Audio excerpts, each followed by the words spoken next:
Olá, namastê.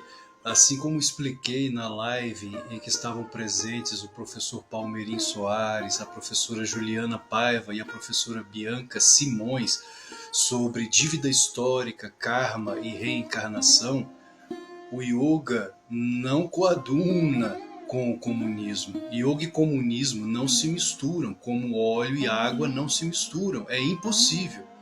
Para quem compreende o que o yoga realmente é e compreendeu o que o comunismo é, ser comunista e yogi é a mesma coisa que tentar misturar água e óleo. Não casa, não funciona. O comunismo vem da ideia marxista, marxista porque é de Karl Marx, do materialismo, chamado materialismo dialético. O que é o materialismo dialético? É a negação do idealismo e é a negação da metafísica, a negação da existência do espiritual, a negação da existência de Deus. Isso é o materialismo dialético. Então, se você nega a existência de Deus, você não pode ser um autêntico yogi.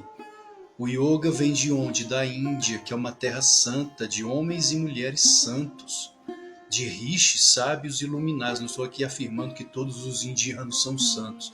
Eu estou dizendo que a origem do yoga vem de homens e mulheres santos indianos, da era védica, do tempo védico e da contemporaneidade também, porque ainda existem homens e mulheres santos lá.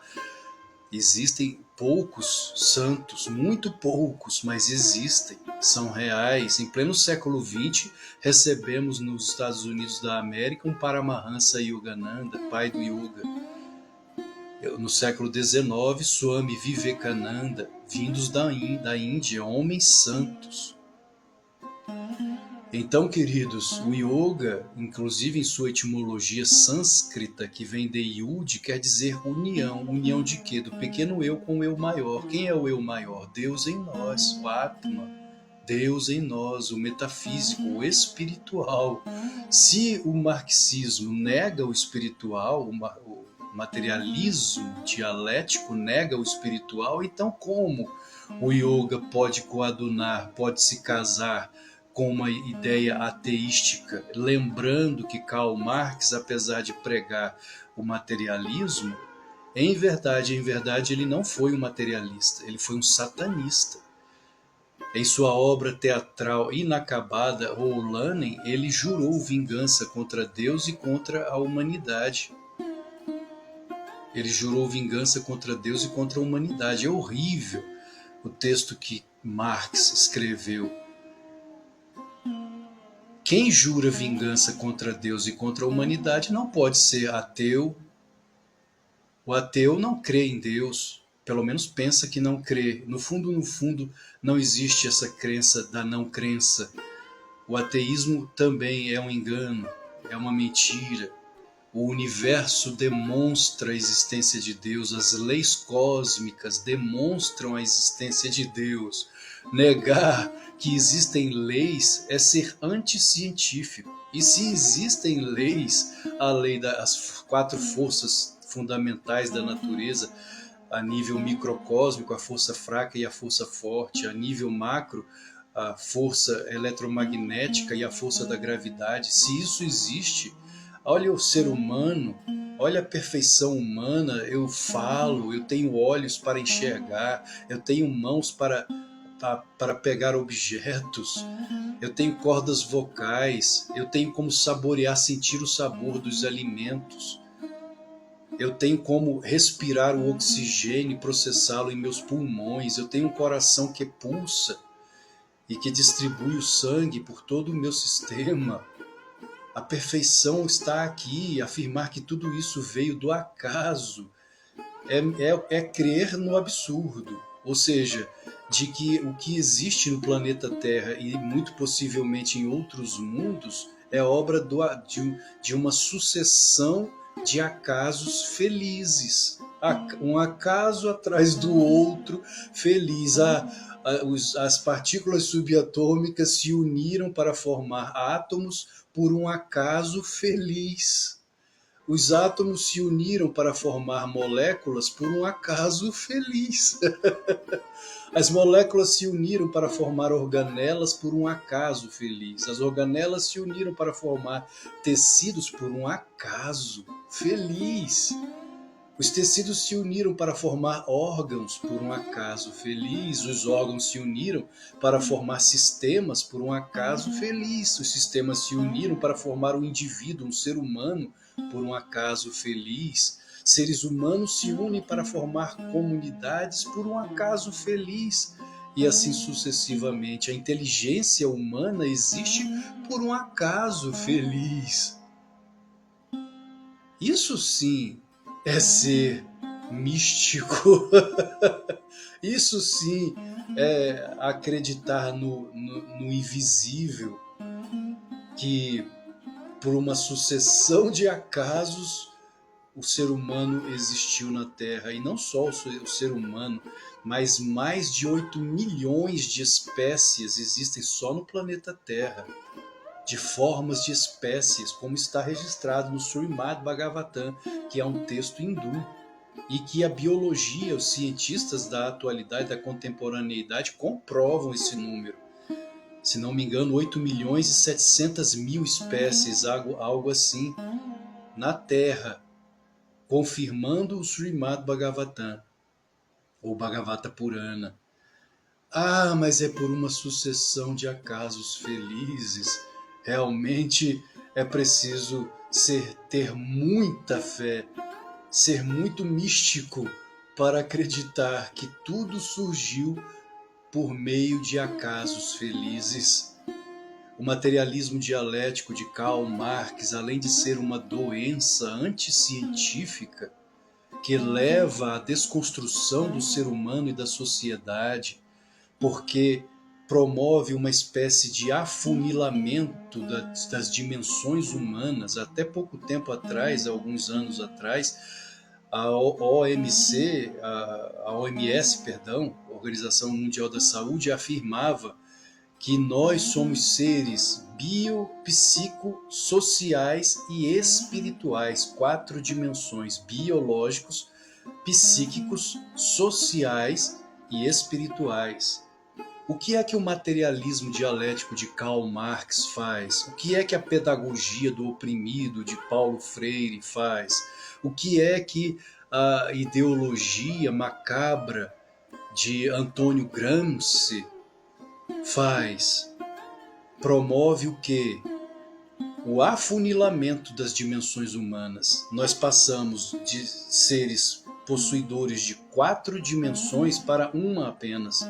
Ou seja, excluímos o biológico, porque ninguém nasce homem, ninguém nasce mulher. Essa não é a visão defendida pelo esquerdismo atualmente. Ninguém nasce homem, ninguém nasce mulher. Isso é negar a biologia. Excluímos o lado psíquico, psicológico, excluímos o lado espiritual, porque é o materialismo. O marxismo é o materialismo dialético. Excluímos o lado espiritual e ficamos apenas com o quê? Com o social, somente o social. Então é um reducionismo do ser humano, é reduzir o ser humano a uma única dimensão. E isso, queridos, em verdade, é promover o sofrimento, porque o ser humano, ele não é somente social. Ele é biológico, sim. Não estou aqui excluindo nossos irmãos homossexuais, não. Eles são nossos irmãos, merecem o nosso amor. Assim como eles merecem o nosso amor, os héteros também. Devemos unir e não dividir. A divisão é satânica. A divisão vem de onde? De Maya. Maya é o grande ilusionista cósmico, é o grande matemático cósmico que divide. Deus é a unidade, é o um. O yoga nos leva para onde? Para a unidade, Yud, união, unidade. Satã ou Maya leva para o 2, o 3, o 4, o 5. A própria ideologia que vocês conhecem fala de incontáveis divisões do ser humano. Isso é uma espécie de esquizofrenia, já não sabemos mais o que somos. Mas os nossos irmãos homossexuais são nossos irmãos e merecem todo o nosso amor e compreensão. Então, não estou falando nesse sentido. Devemos ser um pouco mais inteligentes, aprendemos a raciocinar um pouco melhor, colocar os nossos cérebros para funcionarem, para não criarmos divisões, ódio no seio da sociedade, porque o ódio gera na natureza energias que vão promover terremotos, calor excessivo, tsunamis, erupções vulcânicas e assim por diante, porque é o mau karma de nossos pensamentos, de nossos sentimentos lançados no éter.